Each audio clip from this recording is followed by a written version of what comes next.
जीवन में कभी भी खुद नहीं करना चाहिए कुछ। जो भगवान कर रहे हैं, जो आपके बारे में वो सोच रहे हैं, वो अच्छा है, बेहतर है। कभी कभी हम लोग को लगता है हमें ये मिल जाता, हम ये कर लेते, नहीं। जो नहीं मिलना था वो नहीं मिला, जो नहीं करना था नहीं किया, जो मिलना था वो मिला है। हाँ, आपके पास घास की झोपड़ी है, वही मिलनी थी तो मिल गई। आपके पास महल है, वो मिलने थे, मिल गए। जो मिलना है वो मिल के रहेगा, नहीं तो। इसलिए कई बार हमको क्या लगता है, भगवान ने हमारे साथ गलत किया ना। ईश्वर कभी गलत नहीं करते। कभी कभी हमारा नुकसान हो जाता है, हमें लगता गलत हुआ ना, उस नुकसान में भी फायदा है। सब्र रखो, आगे का रास्ता नजर आएगा। धैर्य रखो। सुदामा के घर 4 दिन चूल्हा नहीं जला, उन्होंने धैर्य नहीं तोड़ा कि मैं इतना बड़ा भगत हूं, चूल्हा नहीं जल रहा। सुदामा गरीब थे, धैर्य रखा, भक्ति जारी रखी, प्रेम जारी रखा, विश्वास बनाए रखा, तो जो रोटी को मोहताज सुदामा 2 लोगों के स्वामी बन गए कि नहीं। धैर्य रखना पड़ेगा। अच्छे वक्त का, अच्छे समय का इंतजार करना पड़ता है, जल्दी नहीं आता। बच्चा पैदा होने में भी 9 महीने लगते हैं। कोई सोचे आज की आज बच्चा पैदा हो जाए, कैसे संभव है? नहीं, उसको भी बनने में मां के गर्भ में 9 महीने का वक्त लगता है। यदि 7 महीने में, 6 महीने में बच्चे पैदा हो जाते हैं ना, तो उनके जीने की उम्मीद कम बचती है। उनको उनका जो विकास होना चाहिए था मां के गर्भ, वो नहीं होता, पहले निकल आते हैं। तो एक अच्छे बच्चे को 9 महीने लगता, समय लगेगा, परंतु विश्वास रखिए, जो समय लग रहा है वो अच्छा समय होके आपके सामने आएगा। एक छोटी सी कथा मुझे स्मरण आ रही है, सुना देता हूं आपको। एक मणि थी, मणि। उस मणि से 3 चीजें मांगी जाएं तो जरूर मिलती थी, तुरंत मिलती थी।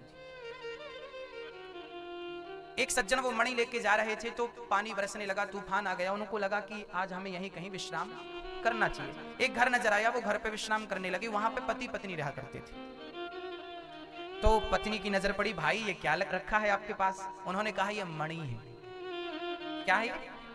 मणि। अच्छा, कितने की लाई? बोले लाई नहीं, मिली है। और जब मिली तो आकाशवाणी हुई, किससे तुम 3 चीजें मांगोगे तो मिलेगी। पत्नी ने बोला आपने भैया मांगा? उन्होंने कहा मांग कर मैं बर्बाद हो गया, मांग कर मैं बर्बाद हो गया। ये मणि जो देती है ना, वो सारा सुख चैन हर करके देती है। पत्नी बोली नहीं नहीं, आपने गलत तरीके से मांगा होगा, एक बार हमें मौका दीजिए, हम मांगते हैं। उसने लाख समझाया, देखो मत मांगो, इस मणि से कुछ मत मांगना, ये देगी जरूर पर सुख चैन हर लेगी आपका। पत्नी नहीं मानी, पति पत्नी दोनों बोले नहीं नहीं, आप हमें एक मौका दीजिए। अब कई बार ना आप लोग मानते नहीं, जिद करने लगते। उन्होंने भी जिद करी। अब ये भाई साहब बोले ठीक है मांग लो। अब पति पत्नी ने डिसाइड किया क्या मांगे, 3 चीज मांगनी है, क्या मांगे? पत्नी बोली आप बताओ, पति बोला आप बताओ, पत्नी बोली 1 लाख रुपए मांग लेते हैं। उस जमाने में 1 लाख रुपए बहुत होता था, लखपति। ये बहुत साल पुरानी घटना है, ये घटना है या कल्पना है, लेकिन इससे संदेश बढ़िया मिलेगा। बहुत पुरानी घटनाएं हैं, आजकल 20 50 करोड़ और वो 1 लाख। पत्नी बोली 1 लाख रुपए मांग लेते हैं। पति बोला ठीक है मांग लो। पत्नी ने कहा हे मणि जी, हमें 1 लाख रुपए मिल जाएं। कहा मणि जमीन पे गिर गई। तुरंत 5 मिनट के भीतर दरवाजे पे किसी ने दस्तक दी, दरवाजा खोला, आपके लिए 1 लाख रुपए। किसने दिया है? बोले आपका बेटा सेना में था, शहीद हो गया है, शहीद हो गया है, उसके लिए राजा ने 1 लाख रुपए पहुंचाए हैं आपके लिए। अब तो मां छाती पीटने लगी, विधाता क्या किया? मेरा बेटा, बेटे के मरने के 1 लाख है, ये मिले तो, पर किस प्रकार से मिले? आपकी अनंत इच्छाएं, आपकी इच्छाएं ही आपके सुख चैन को हर लेती हैं। इस बात पर गौर कीजिएगा। अब दूसरा वरदान मांगना था। अब क्या मांगे? अब तो बेटा मर गया, अब क्या? अब मणि से मांगो, हे मणि जी मेरा बेटा मुझे लौटा दो। तुरंत दरवाजे पे दस्तक हुई, मां मैं आ गया। मां ने कहा कहां है बेटा तू? मां मैं तेरे सामने तो खड़ा हूं, मुझे दिखाई क्यों नहीं पड़ रहा है? मां मैं तुझे देख सकता हूं, तू मुझे नहीं देख सकती। क्योंकि तब तक उस बच्चे का अंतिम संस्कार हो चुका था, शरीर जल चुका था, इसलिए उसका शरीर वापसी नहीं हुई, आत्मा बनके भटकने लगा। अब भला कौन से माँ बाप चाहेंगे कि मेरे बच्चे की आत्मा भटके, मेरा बच्चा प्रेत बना घूमे, भूत बना घूमे। तीसरा वरदान, तीसरा भी एक ऑप्शन था ना, तीसरा वरदान था कि हे मणि मेरे बच्चे को मोक्ष दिला दो। मोक्ष दिलाया, बच्चे का मोक्ष हो गया। 3 इच्छाएं जो थी खत्म, ऑप्शन खत्म। 1 लाख रुपए रख लो अपने पास। हाँ भैया मैया जी, आप ये मत कहिए कि हमें दे दो, आप भगवान से ये कहा करिए भगवान जो आप हमें देना चाहते हैं, जो हमारे लिए अच्छा हो वो हमें आप देना। हम नहीं मांगेंगे कि हमारे लिए, कभी कभी हम जो मांगते हैं, कभी कभी बच्चा जिद करता हमें गर्म दूध पिलाओ, उबलता हुआ दूध पिलाओ, क्या पिलाओगी आप? बच्चे को उबलता हुआ दूध कौन सी मां पिलाएगी? पिलाएगी ठंडा करके। बच्चे को पता नहीं कि क्या सही है क्या गलत है। बच्चा तो आग की भट्टी की ओर चला जाता है, उसे पता नहीं कि यहाँ खतरा है, चला जाता है, उसे पता नहीं चलता क्या सही क्या गलत है, पर उसे पता है कि क्या सही क्या गलत है। इसलिए कहता हूं कि आप कुछ मत मांगिए, बस भगवान से ये कहिए कि विधाता जीवन में मुझे वो देता चल जो मेरे लिए सही है, बस वो देता चल। मुझे नहीं पता कि मेरे लिए क्या सही और क्या गलत है, मुझे नहीं पता। इसलिए भगवान से क्या मांगना है क्या नहीं मांगना हमें नहीं पता, क्योंकि हमें प्रेजेंट पता है, फ्यूचर पता नहीं है। हम आज को देखते हैं, आज को जानते हैं, कल को नहीं जानते, पर कल को वो जान रहा है ना। इसलिए जो कल को जानता है उसको सब दीजिए और कह दीजिए कि अब सौंप दिया इसे जीवन का सब भार तुम्हारे हाथों में है, जीत तुम्हारे हाथों में है, हार तुम्हारे हाथों। आपकी जरूरत से ज्यादा इच्छाएं कहीं आपके सुख चैन को समाप्त ना कर दे। एक बार मैंने सुना कि एक माँ बाप ने अपने बच्चे से कहा कि बेटा कम से कम 99% लेके आना। प्रेशर दिया बच्चे को, लाना लाना लाना लाना लाना, बच्चा नहीं ला पाया, उसे लगा नहीं लाया अब कैसे मुंह दिखाऊं, आत्महत्या कर ली उसने, मर गया। एग्जाम के जब रिजल्ट आपने देखे होंगे तब ये केस अक्सर देखने को मिलते हैं। माँ बाप का टॉर्चर, माँ बाप की इच्छाएं बच्चे की जान ले लेती हैं। आपकी इच्छाएं बच्चे की जान ले गई कि नहीं? कि आपको 100 नंबर की कामना थी, बच्चे को अच्छे परसेंट से आप देखना चाहती थी, उस पे उसके दिमाग पे प्रेशर बना, मर गया कि नहीं?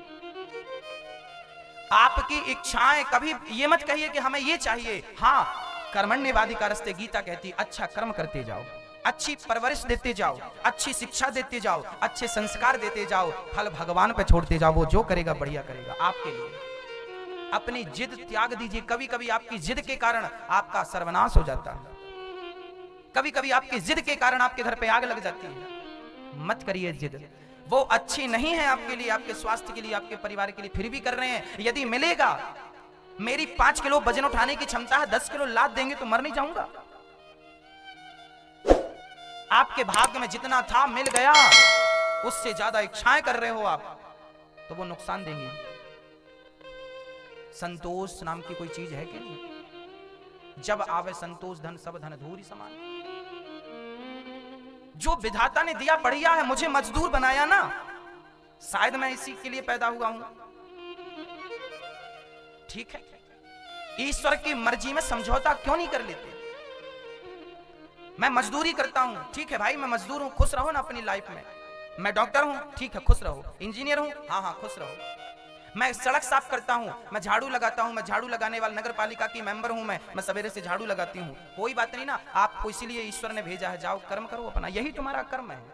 उस कर्म को ही पूजा मानिए। जहां हो बुरे नहीं हो, मेहनत करके 2 रोटी कमा रहे हो, अच्छे हो।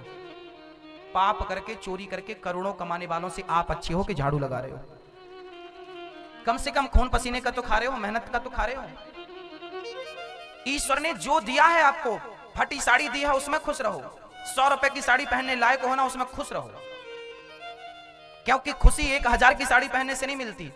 क्योंकि खुशी गले पे मैं 5 लाख का हार पहन के घूमूं तो खुश हो जाऊंगा, खुशी मिल जाएगी। मेरी माँ, खुशी साड़ियों में नहीं है, खुशी धन दौलत में नहीं है, खुशी तो बस संतोष में है। मेरे पास जितना विधाता ने दिया बहुत है मालिक, तेरा धन्यवाद। मैं तो इसके भी योग्य नहीं था, कम से कम तूने देखने को आंखें तो दी हैं, चलने को पांव तो दिया है।